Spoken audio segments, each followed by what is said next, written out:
I got it. Perfect. Welcome, everybody. It is April. We are beginning our Q2 journey in 2026. I am Greg Hanner from Garden Realty in Waterford, Connecticut, serving as your 2026 New England Region RRC president this year. And we're going to jump into today's session. Let me jump right into screen share and take care of a little bit of housekeeping first. And that starts with introducing the leadership team for New England Region. Volunteer leaders in all 6 states are here to help each of you as RRC members. We want to provide value and deliver to each of you higher level content and education opportunities, along with networking opportunities to help your business grow.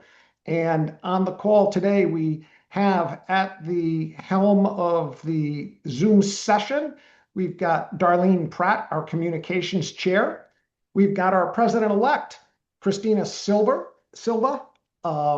We've also got here in spirit, and I can't see everybody on screen here, but Fran Bixler is our RVP and moving up the leadership team at RRC, just elected into, what is the new position that she's got? Anyone have it? She's a Board of board of directors. Directors. Nice. And then Alan DiStefano from New Hampshire, our finance chair, is with us. We also have Marie Presti, education vice chair. And I'm going to make my screen a little bit bigger for everybody that's on screen. I don't want to miss anybody. Who else do we have on the leadership team? Brenda from Maine. I see Brenda. And then we've got Courtney Hoy, our education chair here. And that does it for the present leadership team, and everybody else is here in spirit. Like I said before, the local network directors, all 6 states, we have you covered. Please reach out to any of your the network directors if you've got any questions about activities coming up, or if there's classes that you would like. We have a tremendous set of strategic partners, and this is our 2026 slate of strategic partners: Annie Mac Momentum Group, Coast to Coast Closings, G-Bar, Satira Law, Kim Stone at Rocket Mortgage, and MLS PIN. They make it possible for us to provide you with the education and in-person networking events at a reasonable price. So try to reach out to these partners and see what they can offer. There's a reason that they are partnered with RRC New England. They do have best services, best in class services available to you as an RRC member. Today's topic: passionate. I custom built homes for 34 years. And when this topic was suggested, I wanted to jump right on board with it, like everybody else on the leadership team. Gary Rogers is amazing because of the fact he brings up an outstanding point that one of the pillars of our businesses should be new construction. And for those of you that are not familiar with custom home building and how you can network with your local builders and you can become getting a revenue stream from your builders, Gary's going to talk about this. And I want to set the table. We have 30 minutes today. Gary's conversation is hours long in the presentation that he could be capable of. But we're going to ask Gary to give us the golden nuggets, the value add, rapid fire, so that you can learn in 20 minutes why you might want to think about doing some new construction conversations. So with that, I am going to stop my screen share and hand it over to Gary to take over. Great. Gary Thank you, Greg. Rogers. Yep. Thank you. So first off, as Greg said, this is just a very brief overview. 20 minutes is going to go by really fast, and you're going to have lots and lots of questions. Feel free to reach out to me after the session. But clearly, this session is really designed for somebody that maybe in a more of a suburban atmosphere where there's access to teardowns or lots. Rural, throws off the formula. Rural's a whole different set of parameters working with builders. This is entirely focused on agents that may have done one or two new constructions by accident, but more on how to become valuable to the builders. So first off, why new construction? Well, if you've done it correctly, you're going to get paid on the purchase of the land or the tear down in most cases. You're going to have a listing that's probably 3 times that amount as a listing. So now it's the equivalent of 3 or 4 transactions if you divide it up. And then the idea that new construction has a high tendency to double dip, where somebody's, chasing it down before you have an occupancy permit or even close to it. And that depends on if the builder wants it out in the market while it's being built or the finished product. So by the way, on that, a lot of builders will lean into waiting until it's absolutely done versus having a buyer question every little thing that's going in, and it becomes a custom build when it wasn't designed to be a custom build. So that's the first thing. The second thing is you have to realize that they don't need us, okay? They get offers all the time about saying, I'm going to give great service, I'm a great value, I'll get it sold. They don't care about that. If they've done their formula right, the builder speaking, then it's going to sell. They've already spec'd it out in a price point that they know is going to sell. So you're not going to impress them with, bells and whistles and mirrors and everything. The only thing they care about is if you're bringing them an opportunity, if you're bringing them a potential, whether it's, and again, I'm crossing over back and forth. Some, I have access to open lots, but a lot of it is tear down as well. So when I speak of one, I'm really speaking of both. So the only way to get in with the builder, there's 2 ways to do it. One of which that I think is the best way is to discuss with the builder ahead of time. Sit, have a cup of coffee, get to know them a little and say, hey, listen, I may have some opportunities. I want to talk to you a little bit about expectations if I bring you a project. And that's a good opportunity to get to know the builder and hopefully, feel comfortable with the builder. And I've met with some builders that I decided I don't trust them. I don't want to, not my avenue. And so then you'll learn where they want to build, what they're willing to build, any other time frame type of things. And most importantly, having a discussion right in the bat on how you expect to get paid. And so there's a tendency of bringing a project, maybe a single lot, to a builder, and they will sometimes turn around and say, well, waive your commission and I'll give you, you'll make it up on the listing. That's a business decision. It's not one that I cater to. I want to get paid because if something happens later, they don't build it, anything can happen. I've been around long enough that some of the new construction has been foreclosed on or changed hands, where the bank saw that a developer's in trouble and handed it over to another developer. So my belief in that is you should at least get paid something with the purchase of the lot. You did all the hard work. So setting expectations early with the builder and what you will bring to them is really, really key, and lay out that, well, I expect to get the listing. I want a 1-year listing on it, not a 3-month, not a 6-month. And again, this is all to protect ourselves. It's not that builders look to screw people, but they're business people, and they may have their favorite agent. And so for you to list it for 3 months or not even have a promise of a listing, you're putting yourself in jeopardy of your hard work. So that's the reasons why to build, to get a new construction. But the key piece of that when you're bringing it to a builder is to have already packaged it, already having an idea of what can be built there, what they can pay for the lot and still make money, and exactly what is being built. Is it a 4-bed, 2.5? Does it have a garage under?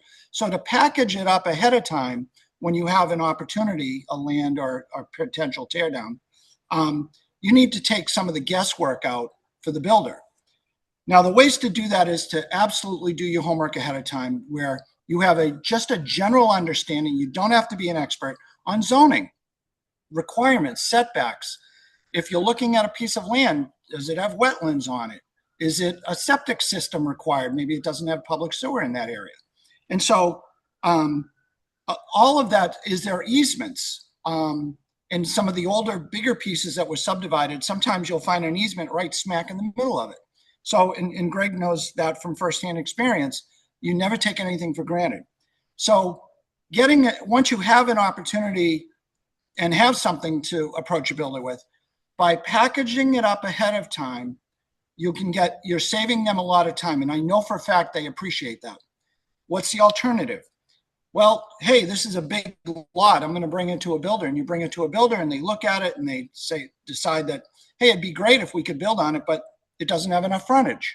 Like it makes us look uninformed when those easy questions can be answered by a layperson, never mind a land specialist.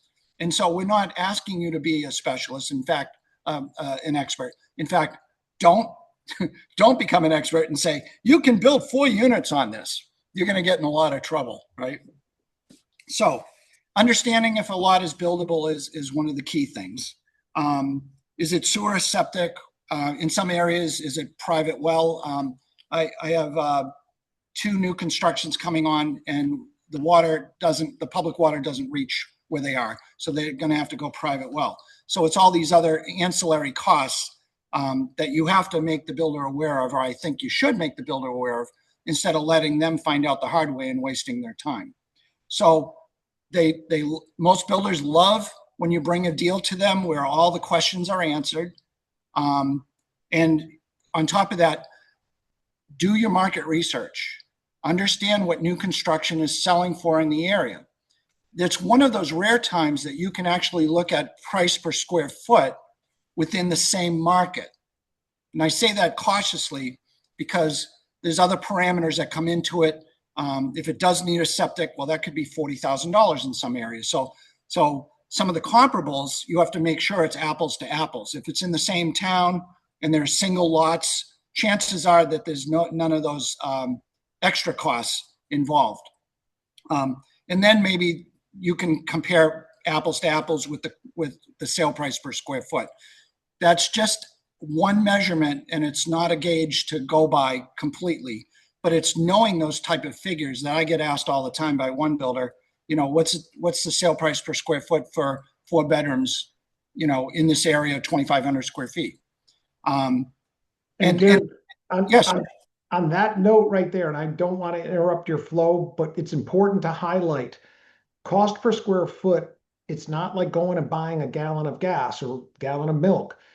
It changes with the scale of the project. When you go and if you want to build a 1-floor home at 1,500 square feet with every bell and whistle, you could be 20, 30, 50% more expensive than that 3,000 or 4,000 square foot home, because you're distributing the kitchen, the heating, the electrical, the plumbing, the garage, 2-car garage over that whole square footage. So I just want to highlight that for people. Yep.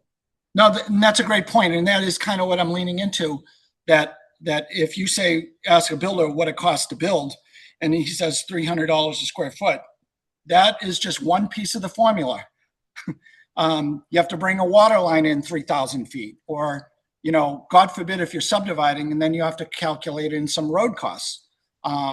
So again, it's more apples to apples in the same market, sometimes in the same neighborhood, just to get a sense of what a new construction 2,500 square foot house is selling for. And then, having some idea about, some of the raw costs, like how much per square foot and everything, just helps build a bigger picture. And a lot of times some of the sites might have ledge too. And all these things come into it. And that's why it's just one piece of the formula and not the go-to. So understanding comps. The other piece is too, and Greg does custom builds, that you might package something where you already have a buyer. You already have a buyer that can afford 1.3, or, and they expect a 2,600 square foot house. And they have a couple communities that, they'd like to live in. And so having that, and then finding, digging up a potential teardown will really complete a package where a builder, it's almost turnkey deal. So let's talk about custom build a little bit, because there's probably more opportunities with that than trying to just hunt down a lot and spec build on it, at least in our area. And so a few years ago, I did a Facebook ad and said, hey, inventory is really low. If you can afford 1.2 million and you want to live in the Metro West area and you're interested in a new construction home, call me. We may be able to help you out. So I ended up with a list of people that I would then meet with and find out what community, and I know what lot costs or tear downs are in these different areas. And I could tell right off the bat whether it was feasible or not. And lo and behold, we had 3 or 4 people that it was feasible. So in this instance, we sat down with the buyer, and I did first, but then with the builder. We figured out exactly what they wanted. We had a set of plans and everything. Now it was up to me to go out and find the lot. Well, when a builder knows that they're not going to have to carry a property for very long, they tend to be able to pay more for the lot. And so lots, teardowns out there are being in competition with flippers, first-time buyers, and it's brutal to look at a retail sale price on a lot and then make any money on the build necessarily, right? So trying to get things off market is obviously key. Everybody and their brother does it. There's whole companies that do it. We buy ugly houses, we sell ugly houses, whatever it is. And so you're in competition. So, but having a buyer where it's turnkey, it's absolute that this is what they want, even to the point where we've signed a purchase and sale with a non-refundable deposit, subject to them approving the lot that we end up with. So there's a lot of ways to package it, and there's not enough time in the day to talk about all the variations of that. I will just touch on one variation that's a little out of the norm. Typically, a builder will have the buyer buy the lot, and then they'll build the house on it. And then, there'll be a construction loan draw from the buyer. That's okay. It's a lot of work. One innovative way is if the builder has the capital, is they actually buy the lot. That way, if things go south, they still own the land versus chasing a buyer that owes them money. One of the best builders I've ever worked with, we dotted every I, and at the end, the buyers decided to take advantage of him and didn't pay the last payment and wanted all these demands and stuff. And you can't foreclose on something you don't own. So in that instance where the builder bought the lot, it was absolutely a 10% non-refundable deposit, because then we're not worried about if the deal busts, if it resales and we get less, there's quite a margin in there. So I won't go down that rabbit hole, but just think out of the box a little bit. I'm willing to bet though 95% of the builders will want the buyer to buy the lot. In that instance, that's even more important to set the parameters with your builder and how you expect to be paid. You're not being paid on the whole purchase with the lot unless the buyer's bought it with you, of course, but that's a separate transaction. So percentage-wise, what are you getting paid and what does that look like? And I would absolutely consult with your brokers.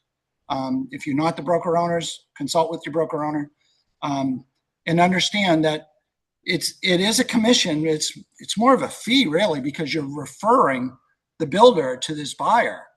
And yes, hopefully you're servicing with them and you explain allowances and you arrange for delivery of appliances if they want something fancy or whatever it is. There's a lot to it, as Greg should teach a whole course on custom building, I think. But and he'll attest to the fact that you got to really stay on people. They change their mind constantly, and it's not setting the expectations clearly enough right from the beginning. So again, another area to protect ourselves, to make sure we get paid for our hard work. All right, so finding lots, that's always the thing. Like, oh my gosh, that's the number one question. And again, you're in competition with wholesalers and we buy ugly houses and flippers and everybody and their uncle.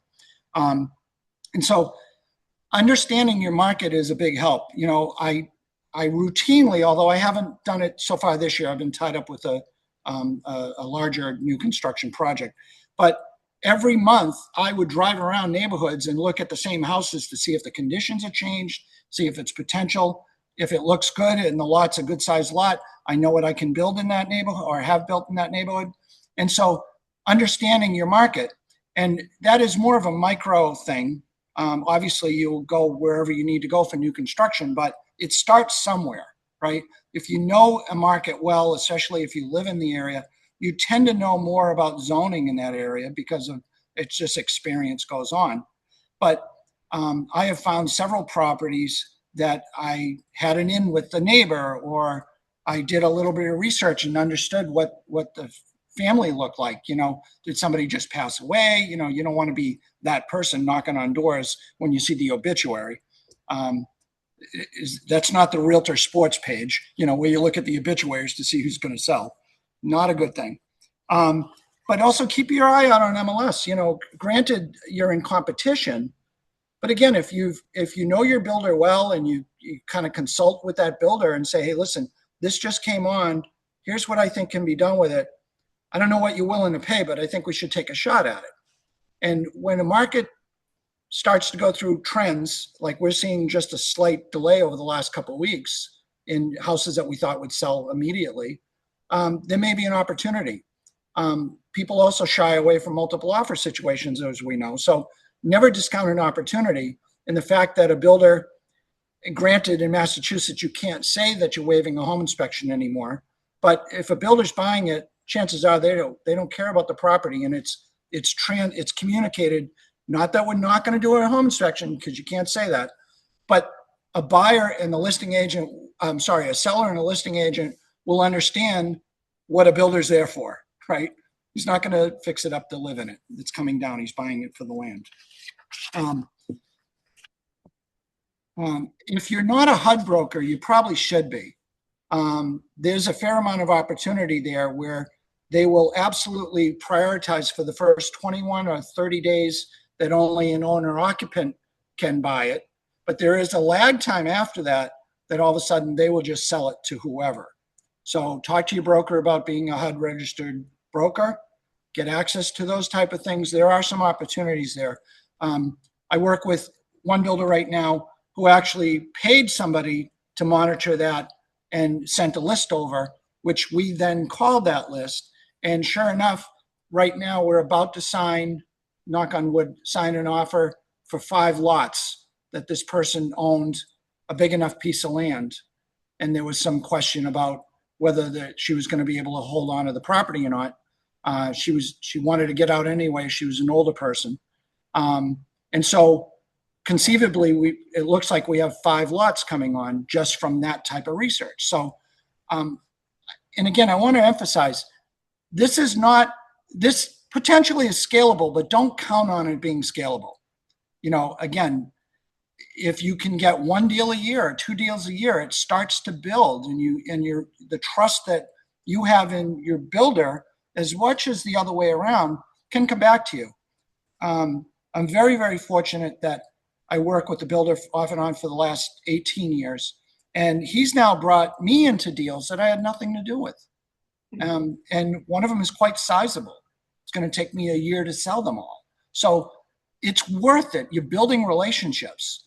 I've also seen lately where there's a couple builders that had their go-to people. I still meet with that builder, and now recently I didn't create an opportunity, but it might have, where that builder and the agent didn't see eye to eye, and all of a sudden that builder is now going to somebody else. So the idea of having coffee with a builder or / developer can pay rewards later. And if nothing else, maybe in negotiating when you're selling one of their listings and representing a buyer, it could matter.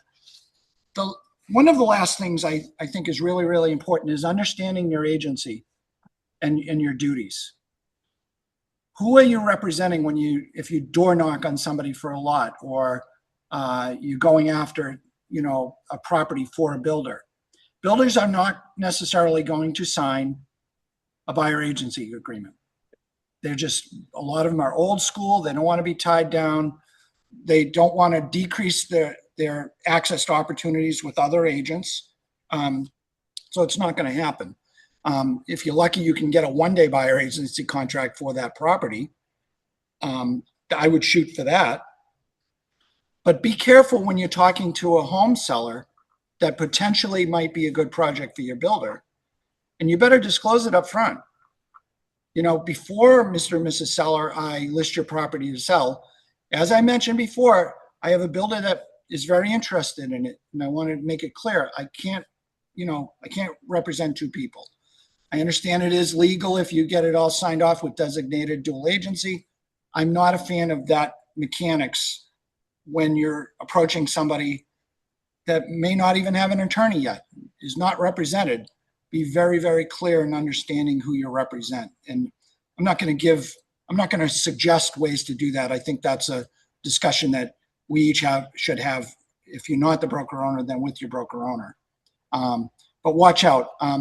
One, I guess you call it a side gig, is I occasionally work as an expert witness in civil matters to do with agents and standard of care. And I've done it for like 11 years. I've had at least 1 or 2 cases a year that I'm involved in. All the time it's agency. Every time it's agency. And a few years ago, there was this exact scenario where somebody came in and gave them a market analysis, and then lo and behold, had a builder that they've done deals with. They have a relationship, and they didn't disclose that up front. And it was a very gnarly case, and the standard of care was breached by a lot. So I think that's really important when you're approaching any teardowns or any discussions at all. If your builder is wants to act, you want to act as a facilitator. If you've sold even one house for them or had a contract with them, or just disclosing you have a relationship, will keep you out of a lot of trouble. And then lastly, because we are just about out of time, when you do have that new first listing with new construction, fully understand what the builder is going to build. Get the spec sheet out of there. Look, make sure you understand allowances and how that works, and timeframes if they have the option to pick a stove and they have so much money to spend in a budget. Make sure you understand when that can be delivered. Don't just say, hey, the builder, hey, here's the appliance or whatever it is, and I don't know when it's going to be delivered. That has to be coordinated with the builder. The builder will know exactly when they expect all of those things to be delivered to stay on track. What do they do with change orders where somebody says, hey, I want this done, and the builder starts down that road and decides they don't like it and they want to change it? Well, there's a charge for that usually. There's they're called change orders. And so that's if the builder accepts it. Actually had a client that didn't like the granite. She visited the house after everybody was gone while it was being built, didn't like the granite, and took a hammer to the edge and said, oh, I don't know how that happened, but by the way, I don't like that granite anymore. So have all these discussions and understanding what your builder expects of you. Keep in mind that people may do dirty things. It's not that common, but there's misunderstandings, let's say. I don't know how the hammer fell on the granite. But understand what you're trying to sell for them. And so if you know that up front, and all of a sudden, you think you're getting this big deck because he's mentioned a deck, and all of a sudden it's a tiny little deck, be very specific, very specific. If you have samples of what kind of flooring and things like that, have the buyer into it early on and make room in case this changes. So that's all the time we have. I see it's 12:30. I just want to open it up to some questions here, though, because great. this is a fire hose session here, and I can see this coming up. We've got a question from Marie. Hi, Gary. How are Hi, you? Mary. Good. How you doing? Good. So, having dabbled a little bit, this was great, by the way. I thank you. Lots of great ideas. Having dabbled a little bit earlier in my career with builders, I kind of chose to stay away. And my biggest reason I did that is because you kind of alluded to it earlier that, their egos take over and they know best. And they're always nickel and diming. They were always nickel and diming me on the commission side. And without going into specifics, I'd love to hear your thought process on how do you protect your commission when it comes to builders, because they always think we're an unnecessary evil, is how my Right. interpretation. Right. And that's the number one battle is they don't look at our value. We're only valuable if we're bearing gifts, right? And so it would be naive to think that we're not going to be taken advantage of at least once or twice in our career. It's going to happen. Um, Or three uh, times in my yeah, case. yeah. I mean, the same things happened to me. This builder who's still in the area that I haven't worked with in years. We're friendly and everything, but he promised me some listings. I gave him a sweetheart deal on some teardowns and built a bunch of duplexes. And it didn't sell within 3 weeks because he put it higher than what I suggested. And he took some away from me and gave them to another agent and said, well, I need to get them sold. They sold exactly what I sold them for. I only share that because I understand the frustration when you're right. Like the worst thing that a realtor can say is, I told you so. It usually means they went off and it proved the point about where it should have been priced and you didn't make a sale, but damn it, you were right. That doesn't do anything. So again, I think there has to be a level of trust. There's some great builders that build great products that I've seen take listings away from other agents that they promised. In fact, they got them to waive the commission. You just have to say no. You have to be confident enough to understand, and again, it's a business decision whether, maybe it's a for sale by owner and they're just diametrically opposed to paying any fee for you as part of the deal, right? Or maybe they're putting in a net. The builder I work with now makes sure that I'm protected, and it may not be, how do I describe it? It may not be the same commission that as if I'm selling a house. It may be a portion of that, but it's something. It's some sort of consideration in the work that I did to put a deal together for the lot. And then by extension, I expect to get the listing and I expect to have it for a period of time that may preclude them being upset and nervous 3 months later because the market isn't agreeing with their pricing and they blame it on the agent and ditch it to somebody else, which may be what you're talking about, right? Or just generally, hey, thanks for the lot. I'm going to list with Christina Silva because she's freaking fantastic, you know? Do So, we yeah, have any other All of questions? your scenarios had happened to me, all of those different things over the years. right. And so that's been my challenge is, how do I deal with that? Because at some point I feel used and I don't want to work with them. So Well, I'll inject a couple different points. And if you think about the different pillars of our business, when you think of different percentages that are given up for quote unquote referral fees to large entities, okay? 20, 30, 40%. This is different. If you do what Gary's saying and employ some of the ideas from today's session, and maybe we do a 2.0 version of this where it is expanding on the getting into the weeds, you're getting a 20, 30, 40% raise to do this work. And I will say that the new build, where are these people coming from? You might get the listing for the old home too. So Right. that is something I will encourage. I found a great way to network. A lot of people know me already as a builder slash real estate agent. But the thing about it is, Builders Association events, go to their networking events. The Builder Blends, that's where you can get some conversations started. And I will also say, break out of the mindset of the percentage. I typically would work with agents, even when I was custom building, on a referral agreement basis, not a listing. They're not getting a listing agreement or the buyer broker fee. It's a referral fee. And we would pay off of the base price of a house, not the site work or the options and upgrades. Let that go and let that be between the builder and the client in certain cases. The other thing is builders want to do their job. They have enough headaches with what they've got to deal with. They want us as agents to be working the top of the funnel. And at the bottom of the funnel, you get a viable buyer that wants to do a deal. Good. Now we bring them to the table. And, that can be done by us obtaining The to be built listings. Ask the builder to create a package for the lot that you've got. If you've got a listing, create a builder package, and now you get to learn how they work. And the last closing point is there's two types of building, in essence, custom building, which everybody in this room will raise their hand saying, do we need more housing? Everybody, do we need more housing? Yes. Custom building, which is built for the client. Typically, the client owns the lot and they're paying draws to the builder.